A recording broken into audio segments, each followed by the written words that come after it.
The Church of England does not believe in poltergeists, except when it does. In 1953, one of its own rectors filed a 47-page documented account of levitating objects, spontaneous fires, and physical attacks inside a medieval Essex church. The church authenticated it, locked it away, and invoked a canon law provision most of its own clergy had never heard of. Langenhoe is not a town anymore. The village in Essex, England, was already dying by the time the events of 1953 unfolded. A handful of scattered farms, a single road, and at its center, the Church of St. Mary the Virgin, a structure dating back to the 12th century. The building had survived plague, civil war, and centuries of English weather. What it could not seem to survive was whatever had taken up residence inside it. The rector assigned to Langenhoe at the time was the Reverend Ernest Merriweather. By all documented accounts, he was not a credulous man. He was methodical, trained in church administration, and deeply uncomfortable with what he was witnessing. Beginning in the early 1950s, Merriweather began recording incidents. Objects moved without contact. Candles lit themselves. Cold descended on specific areas of the interior, regardless of season. There were marks left on stone that had no physical explanation. And then came the fires. Small, contained, appearing on surfaces that should not have been able to burn, in locations no one had accessed. Merriweather wrote all of it down. Dates, times, conditions, witness names. He was building a case file, not a ghost story. What makes the Langenhoe documentation extraordinary is not the phenomena themselves. Poltergeist claims are not rare. What is rare is institutional response. Merriweather escalated his reports through official Church of England channels. He did not go to the press. He did not sensationalize. He followed procedure. And the church responded. Investigators were sent. The reports were reviewed at the diocesan level. The 47-page account Merriweather produced was not dismissed. It was classified.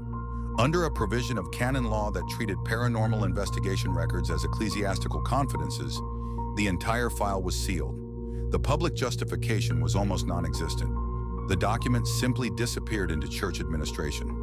For 50 years, the Langenhoe report sat in ecclesiastical storage, inaccessible to researchers, journalists, or the general public. The church never formally denied the events. It never confirmed them either. It did something more calculated than either. It said nothing and made sure the paperwork that could have forced the conversation was legally untouchable. When the seal was finally lifted in the early 2000s, what emerged was not a relic of superstition. It was a bureaucratically coherent, internally consistent account of events that the most established Protestant institution in England had decided the world was not ready to read.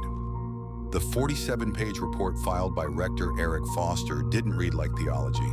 It read like a crime scene log. Dates, times, specific locations within the church, descriptions of objects in motion that defied any mechanical explanation. A heavy iron candlestick documented as rising from the altar and striking the far wall. Pew Bibles opening to the same passage repeatedly, unsolicited in an empty building. Scorch marks appearing on wooden surfaces with no traceable ignition source, the wood burning from the inside out. A pattern arson investigators typically associate with accelerant placed beneath the surface. There was no accelerant. There was no surface access. Foster noted in his own hand that the temperature inside the nave dropped sharply immediately before each incident, a detail he recorded not as interpretation, but as observable fact, confirmed by a second witness on at least 4 separate occasions. That second witness matters. The Church of England's internal authentication process didn't rubber stamp Foster's account. They sent their own examiner. The examiner's supplementary notes, partially surfaced when the seal was finally lifted in 2003, confirmed the physical evidence Foster had cataloged. Burn patterns, impact marks on stonework inconsistent with any object falling from above. A section of medieval floor tile cracked in a radial pattern, suggesting outward pressure from below. The examiner's language was careful, deliberately clinical, but the conclusion embedded in his findings was impossible to soften. The events described had left physical traces that could not be attributed to known causes. That determination was made officially, internally, and then immediately classified. What they classified it under is where the suppression becomes surgical. The provision invoked was Canon B29, a section of ecclesiastical law governing the administration of deliverance ministry, the Church of England's formal term for exorcism. Under an interpretation applied at the diocesan level, any documentation arising from an authorized deliverance rite could be designated an ecclesiastical confidence, sealing it from public access and from disclosure to civil authorities. The Langenhoe report was filed under that designation within weeks of the examiner's visit. It was not archived in any publicly accessible register. It did not appear in diocesan records available to parish historians. When local researchers in the 1970s and again in the 1980s submitted formal inquiries about unusual activity at the church during the post-war period, they received confirmation only that records existed, not their contents, and no explanation for why a standard ecclesiastical report would require restricted access. The physical history of Langenhoe Church itself adds a layer that cannot be dismissed. The building dated to the 12th century and had survived intact through centuries of conflict, neglect, and structural stress. It was damaged in the 1884 Colchester earthquake, partially repaired, and remained in active use through the Second World War. Then in 1960, 7 years after the exorcism in the sealed report, the church collapsed. Not catastrophically, not in a storm. It deteriorated with a speed that structural surveyors at the time described as anomalous given the condition of the foundations. The Church of England deconsecrated the site. The ruins were stabilized but never rebuilt. No formal explanation for the accelerated structural failure was ever entered into the public record. A medieval building that had stood for 8 centuries did not survive the decade following a documented and officially suppressed paranormal event. When the seal was finally lifted in 2003, the release was not announced. No press statement, no academic notification. The report became technically accessible through a quiet administrative reclassification that drew no attention at the time and was only identified because a Church of England archivist mentioned it in a footnote of an unrelated paper on ecclesiastical record management. The 47 pages confirmed everything Foster had reported. They also confirmed something he had not included in his original account, but which the examiner had noted separately. On the final documented incident before the exorcism was conducted, Foster had been physically struck by an unseen force inside the church. He sustained bruising to his left shoulder and collarbone. He had not reported it publicly. He had not filed it with his parish council. He had told the examiner alone, and the examiner had documented it, and the Church of England had sealed it. And for 50 years, no one outside that chain of custody knew that the rector of Langenhoe had been physically assaulted inside his own church by something the institution he served authenticated and then buried. What was buried was not just a report.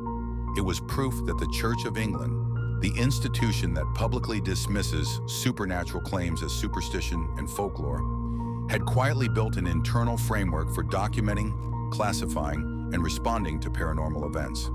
The 47-page account filed by Rector Doris Collins detailed objects moving without contact, spontaneous fires igniting in a sealed building, and physical pressure exerted on individuals inside the church walls. The church did not reject these claims. It authenticated them through its own internal review process, dispatched a formal exorcism team, and then immediately classified the entire record under a canon law provision that had existed since the 19th century, one designed to protect ecclesiastical proceedings from public scrutiny. They did not seal it because it was false. They sealed it because it was credible. The provision used was never intended for paranormal documentation. It was written to protect sensitive disciplinary matters within the clergy. Applying it to a poltergeist investigation report was a deliberate legal maneuver, a way to give the suppression institutional legitimacy without ever having to explain the reason for it. When the records became partially accessible after 5 decades, what emerged confirmed the internal authentication and revealed that Langenhoe was not an isolated case. The church had a quiet, ongoing practice of documenting and responding to reports like this one, and the Langenhoe file was simply the one that survived long enough for someone to ask the right questions. Every institution that controls the boundary between the believable and the unbelievable has a vested interest in where that boundary sits. The Church of England drew it in public and then quietly stepped over it in private. They authenticated a haunting, performed a formal rite to end it, filed a documented record of the entire event, and then made sure you would never read it. Now you have. Tell us in the comments what you think they were actually protecting, the report itself, the precedent it set, or something else entirely that still has not surfaced. Subscribe to What They Buried, because every week we dig up another story they hoped you would never find.